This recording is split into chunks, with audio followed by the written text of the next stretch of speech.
is fabulous, but it does not require all LEAs to provide full day K. School turnaround program provisions, I think you're fairly familiar with that one, so we won't cover it. Anything you wanted to say about SB 127? No, that one relatively passed, as you recall. Yeah. Again, on this slide, pretty much we covered all of those in past board meetings. The one bill on this slide, HB 475, I think Board Member Cannon, in the questions you were asking to Deputy Jones and Director Uri, you asked about, or somebody asked, are there restrictions on the funds that come out of that stabilization account? Prior to this session, there wasn't anything explicitly codified about how those funds would be used, but this HB 475 set up and created a new program, well, actually two somewhat ongoing programs, but remember, these are always one-time funds. One would be that small school capital needs funds that was created as part of this, and then also the educator-directed preparation and collaboration time. Moving forward, the legislature has stated that the lesser of either 10% of what is in that account or up to 32 hours will be funded each year. So when we have good years, you can anticipate that there will be funding for the educator-directed time. When we go into a recession, for example, though, we wouldn't have those funds unless the legislature chose to fund it separately. But right now, it's codified that the legislature shall appropriate the minimum of either 10% of what's coming out of the stabilization account or up to 32 hours. Okay. I think you can see the rest of these.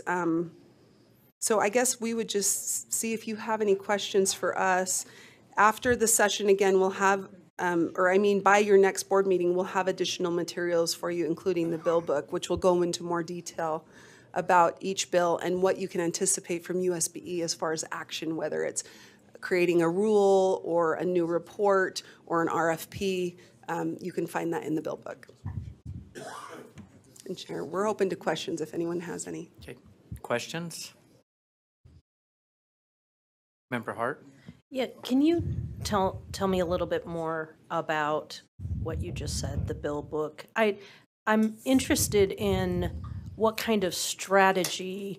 I mean, there were a lot of pieces, parts, and a lot of bills, and I'm wondering how we tackle those and what the time frame is and how we make sense out of those instead of just working on, all these pieces, parts. Is there an overall strategy? Yes. Oh, Should great. Yeah. So I just pulled up quickly. This is the bill book, and you've probably seen this before, or maybe you haven't, but this is last year's version, and I just pulled up HB 181 as an example. Now, this bill was very, very simple. It was really just a change in terminology, but it gives you a sense of what the bill book will state, which is it gives a summary of what the bill did, and then it states which rules, if we know the rule numbers at the time, will be amending, and then if there's any funding related to it, and what the LEA action would be. And I probably should find another bill that might be more telling, where something that we know the LEAs had to work on last year in addition to USBE. But let me tell you what our process is. After the session, we create essentially an Excel spreadsheet of all the bills that passed. Next Friday, the superintendency, along with a number of other staff, we spend all day and we go through each of those bills one by one. It takes us usually about the whole day, about 8 hours. We have had years where it took us until 6 or 7 o'clock at night, but we're usually able to get it done by 5. And we create, and I could show you a copy of what that looks like from last year, but we assign either a deputy or assistant superintendent to it, as that person is going to make sure that all of the to-do list items are done. We assign a policy person, so either me, Ben, or Jeff, to do the rule. We assign a specialist or the subject matter expert. So in this case, I should have stuck with, I'm just going to look through one right here. But like in the case of that PCBL bill, it would have, I think we had Todd Call listed as the subject matter expert.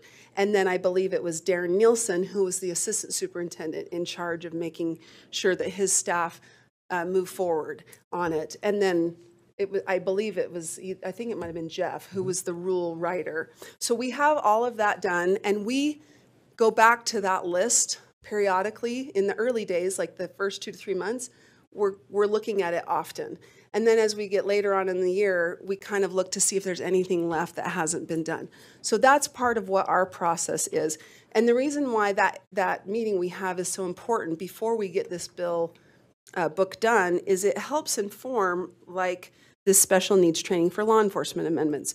You can see here on next Friday, we would have talked about which bill or rule we think would need to be amended. And some of them, it might say enact a new rule. So hopefully that's helpful. Did that answer your question? Okay. Well, then it turns into a sprint to get it all done, and then before you know it, we're reset. And I'll talk about that on my board's report or my chair's report, but there is a process, and it's pretty aggressive. And there's been some unique things passed, so I'm anxious to see what rules and how many rules it will affect. Member Lear. I think this is the right time for this question. I noticed that the board's request for funding, and there were critical USBE needs, and then there was the market adjustments. And I couldn't quite make sense of the market adjustments they didn't fund. Is that right? Well, they and Deputy Superintendent Scott Jones can come up and supplement if he'd like. The original request from USBE was about $6.2 million, and I believe we received about 10% of that, so about $600,000. Something. Oh, almost $670,000 is how much we received. And then the critical positions. Did they fund specific ones? They did. And dissed a few, or was it was 5. Okay. We received 5.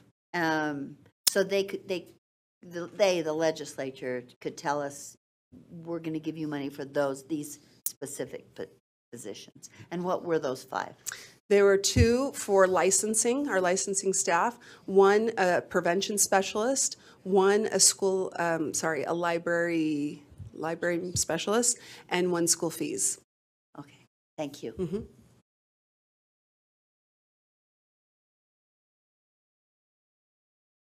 Superintendent.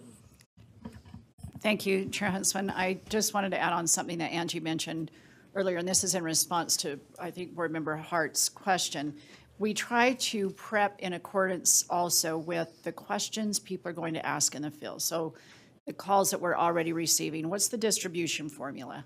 As you might imagine, you've got not only business administrators, but others wondering as they're trying to set their budgets, what's coming to us. So that's one of our priorities, getting the distribution formulas in place. And then if there are policies that have to be enacted or written at the LEA level. So one of the things I so love about the evolution of our process is the clarity around not only internally, who's responsible for what, but Angie and her team have just always done a great job of that purview as well. It's, what does it mean to you? What does it mean to us? What does it mean to you as an LEA? What does it mean in terms of funding? And I think that clarity of the process is really important. Your next, I think the very first group you're in front of might be the HR directors. Mm-hmm. And so then you target, what does this mean for employment? So depending on the audience, we also try to make sure that we're prepared to answer those questions, which come the minute the gavel strikes midnight. It's amazing how you get a text of, what does this mean for me? So there are a lot of moving parts, as Deputy Stallings indicated, and I just want to give a shout out to Angie and Jeff and all those on the policy side who are working to put all this together. Our comms team has done a phenomenal job with both the visuals and just putting in all the details. So I feel really good about where we're at in terms of how we can support you as a board and the field knowing what all of this means, but it is a heavy lift. And at the end of the day, I think we can always make improvements, but we get good feedback from the field of that kind of clarity. What's the summary? What does this mean for us? What does it mean for you? What does it mean for the board? How will you distribute the funding, the grants, et cetera? So I tell you all that because come April, May, June, for those of you that remember these processes, then the rules and a lot of stuff comes at you for decision-making. And the field counts on you to make those decisions on their behalf. So just be prepared, but we'll front load you with a lot of stuff, especially what they're presenting today. Well, thank you for your presentation. I know this is just the beginning of a lot of good work that is expected out of the board moving forward. Yep. Thank you for your efforts, everything that you've done there. We do have it's kind of a placeholder here on a veto request consideration, which is our next one. I think it's been several years since we've played that card or attempted to take something to the governor. I'm not aware of anything that's super drastic there, but are there any questions from board members on this placeholder? Member Hanson.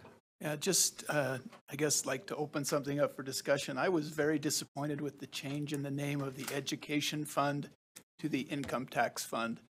I think that sends the wrong message. I don't think it was substantial or substantive, except it just signals that the door is open to siphon more money out of this area.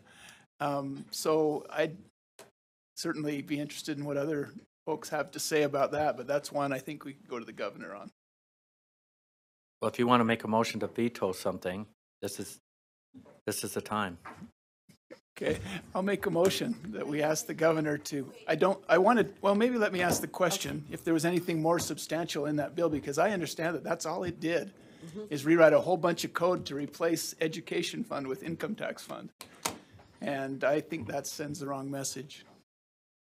Yes, Chair. So do you have a question on it, or do you Yeah, want to be that's the specific? question. Am I missing something before I ask for a veto? Was there something in there that was going to benefit students or benefit someone else that we should weigh the equities or? So, Chair, Two-thirds vote. I'm happy to answer. Yes. Board Member Hanson, you're correct that it was technical. It literally changed the name of the fund from the Education Fund to the Income Tax Fund, and that is it. And so everything that the legislature can do right now, meaning use income tax funding to support people with a disability or children, they could do that. They took funding, so to speak, or appropriated funds out of the education fund for those other purposes. And so, yeah, it really is more of a message, I guess, to your point of saying it's not just the education fund, this is really about all income tax money, but technically or legally, it really doesn't change their authority to do anything more or less than they could before. Okay. With that, I'm ready to make a motion. That was certainly a message. Let me make the motion. I move that we request that the governor veto, which one was that? Was that SB 211. SB 211? And I'll speak to that motion. Second? Is it vetoable? Yeah, that's what I was going to ask. Is it vetoable? Yeah, what was the vote on that, Scott? You know? I don't know. Well, that's the other question, yeah. Yeah. So, Is it a veto-proof Yeah. majority? so before I accept a second or anything, what is it, can Mm-hmm. it be vetoed? Well, you don't know. The votes will be the same. Do you know the answer? So in the Senate, it passed unanimously, but out of the House, the vote was 56 to 16. And Jeff was reminding me that it takes 50 to be veto-proof. Now, if I would just say that if the board took a position, though, of recommending that the governor veto that, you might get some people who voted for it, who might vote against it based on that. So, but right now, the votes that they took during the session, they did have enough votes that they could override the veto if those people voted the same way. Okay. Okay, Well, so my we have a motion. My motion will stand if there's a to the- second for it. oh, So I'll speak to Senate it. Bill 211, second by, Brent. right, So if I can speak to it just do you want to speak to the briefly. motion? I think that that bill was a message bill. It was a message that that fund is available for other uses besides education. I know it was technical, but I think that as a State Board of Education, we should send a message back that say that we want to protect education funding, that Utah is still 50th, 51st, 49th in the nation in per pupil spending. And that's the message that was sent by that bill is not the message we want to send.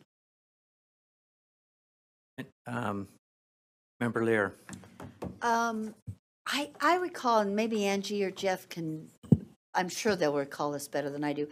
I recall that that was a step in the Amendment G.2 discussion that Speaker Wilson or one of his assistants said that that was one of the things that would have to happen, and that was setting up that sort of direction. And I'm wondering, this is because we do everything in public that we're supposed to. I'll say it in public. I mean, is this just a precursor to maybe another discussion that goes down that road? So we'll say, well, we couldn't do Amendment G.2, but we could do this. Do you have an opinion about that? Is that way too Machiavellian? Jeff? Probably, given it's me, but. So Jeff Van Holten, Policy Advisor. I would say that those conversations are still ongoing in terms of the constitutional amendment. That definitely is not something that is over. So whether or not this is connected to that, I don't know. But just know that those conversations we were told would continue. Interesting. Okay, thanks. Member Earl? I guess my thoughts are, I think we knew going out of legislative session that there were things that were going to be taking place and that we were part of that discussion and stuff. So I'm just trying, is this different than that? I'm wondering. And I understand it's a messaging, right? That's what we're saying, is a messaging more than anything. But I don't think it's a surprise, because it seemed like that's the dialogue that went on, and we didn't go any further because they wanted additional dialogue. So I guess I'm trying to understand whether this is really, I don't know, what it does or doesn't do. So.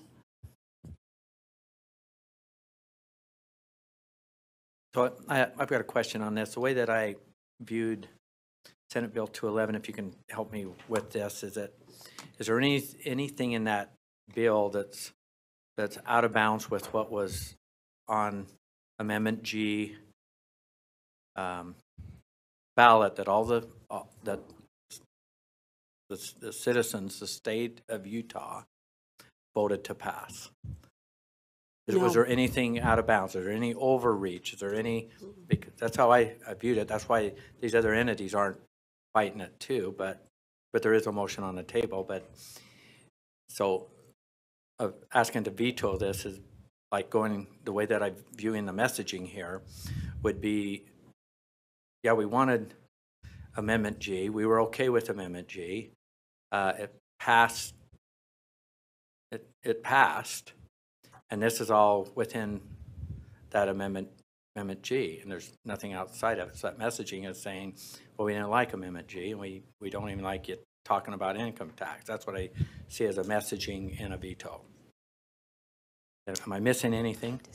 No, Chair, you're correct that this move to change it from the education fund to the income tax fund is in a lot of ways, I'm sure the legislature sees it as in line with what Amendment G did, which is to state that income tax funds can be used not just for K-12 and higher education, but also for those other two purposes of supporting children and people with disabilities. I will just remind the board members that there is still the Uniform School Fund, which is a sub-fund within what now it would be called the Income Tax Fund. And then within the Uniform School Fund, there's also the Stabilization Account, which is another sub-fund. Those two funds the money that goes into those two funds can only be used for K-12 education, not just education, but only K-12 public education. So there are still funds that are limited or protected for K-12, and there are statutory provisions that direct currently a certain portion of what is an income tax fund to go into the Uniform School Fund and stabilization accounts. And that was also part of the HB 375, I think is the number, and 356, where we have a certain amount of money that goes in the stabilization account to support that 2.6 or 3.1, whatever it ends up being each year. So I know I said more than you wanted me to say, Chair, and I apologize, but it was just to remind. Well, you were going where I was going to go next, because yeah. I'm not in favor of the motion, but I want to just make sure that clarity and that we're clear that I didn't see any evidence, or my question was to staff, is there any evidence that they violated anything outside that Amendment G? So thank you. Member Moss? I was just going to say that my understanding is that there are some discussions ongoing about modeling and other questions that came up in Amendment G 2.0, and it seems like we're productively engaged in those discussions, which I hope is something where we send a strong message in support of protection of education funding. I'd just be a little bit worried. I agree with the message that we want to protect that as the source of ed funding, and I wonder whether there's some unpredictable outcomes of a veto request, whether it's made or not made, and it opens up a bit of a political can of worms that we might be more effective in the process that we're already engaged in. Okay. Vice Chair Davis? Yeah. What is the current language in the Constitution, in the Utah Constitution? Does it say the education fund may be used for education and people with disabilities, or what is the language? Because that should be the message we're sending to people, and if that's not the message we're going to send, then it shouldn't be changed in code. So the language in the Constitution, I'm just trying to find out, I believe it's in Article 13. It states that income tax revenue may be used for these three purposes. It does not name the education fund. The education fund is not codified. The Uniform School Fund is codified in the Constitution. I don't know if that's what your question was. Correct. So the education fund was codified in many sections of code until this bill, is what I'm hearing over here. And the language in the Constitution says the income tax fund shall be used for education and people with disabilities now. Here, can you see the language? Let's see. That's what the Constitution says about all revenue from taxes on intangible property or from a tax on income shall be used, A, to support the systems of public education and higher education, and B, to support children and to support individuals with a disability. So it does not reference the education fund. But to your point, the legislature's practice has been, as revenue comes in, and this is where, you know, we may need an assist again from Deputy Jones. As revenue comes in to the state, that revenue is separated out into, automatically, all revenue from income tax was put into the education fund. Because prior to the passage of Amendment G, the only two uses were education. And so now the practice has been, since that happened, that the funding from the education fund has been used, though, to support children and for individuals with a disability. Even though the title was education fund, they've been using money out of the education fund for those two additional purposes because the Constitution now allows that. May I follow up, Chair? Yeah. I support the motion because I believe the messaging precedes practice.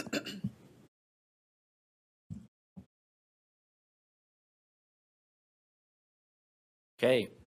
Member Straight. Yeah, it's just a quick question. 5B seems to be very broad. How much flexibility is within 5B?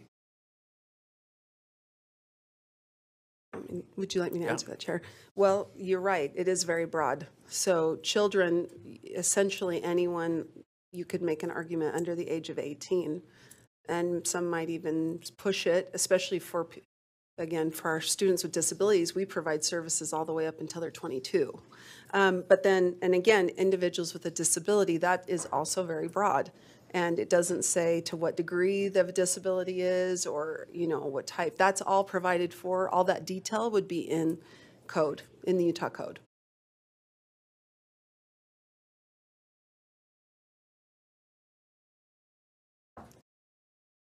Member Hanson. And I appreciate you letting me speak again briefly. This is all about optics and all about messaging.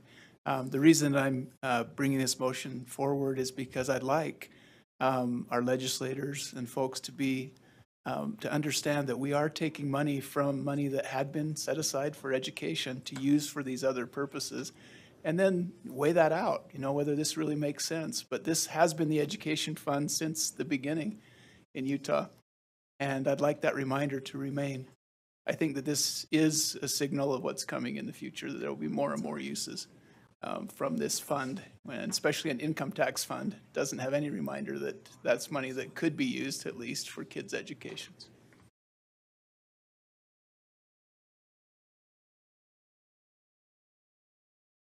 Okay, the motion before the board is that the board request, and this was a request to the governor, to veto Senate Bill 211. All those in favor say aye. Aye. Those opposed? For the ayes, raise your hand. Member Booth. Member Straight. Member Hart, Member Hanson, Member Cannon, Member Norton, Member Hymas, Member Lear, Vice Chair Davis. Laura? Yes. Got that? Motion passes, so this will go to the governor's office. Okay. All right. Any other veto requests?